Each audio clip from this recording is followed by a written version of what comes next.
I inherited my grandmother's house and discovered why she was terrified of the basement. Part 2. After I left Miller's Crossing, I thought I could leave the Watcher behind. I moved back to the city, renting a small apartment and trying to put the past behind me.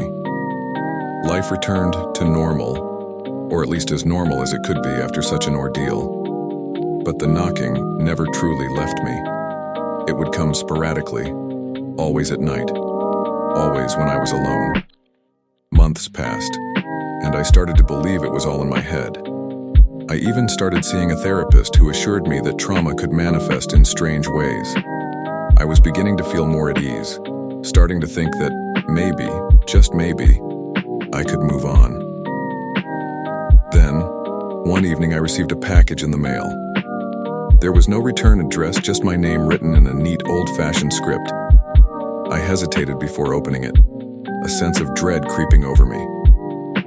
Inside the package was an old photograph of my grandmother, standing in front of the house in Miller's Crossing, holding a baby. I recognized the baby as myself. Attached to the photo was a note. "You can't escape what's in your blood." I dropped the photo and stepped back, my mind racing. How could someone know about the Watcher? My grandmother never spoke of it to anyone, and I had kept my own experiences to myself. That night, the knocking returned, louder and more persistent than ever. It seemed to come from all around me, echoing through the apartment. I tried to ignore it, to convince myself it was just my imagination, but the sound was unmistakable. Then came the growling. I couldn't stay in my apartment. Grabbing only my keys and my phone, I fled, driving aimlessly through the city until I ended up at a 24-hour diner. I sat there, drinking coffee, and trying to calm my nerves, until the sun came up.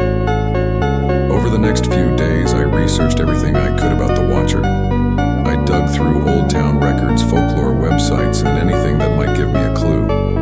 One night, deep in an obscure forum, I found a post from someone in a neighboring town who described a similar entity. A tall, thin figure that knocked and growled, tormenting their family for generations.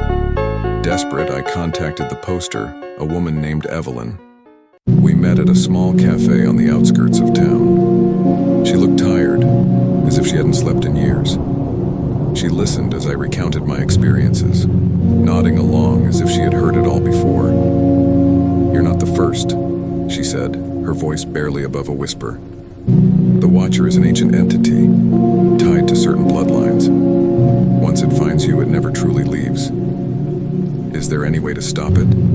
I asked, my voice trembling. "There are ways to keep it at bay," she replied.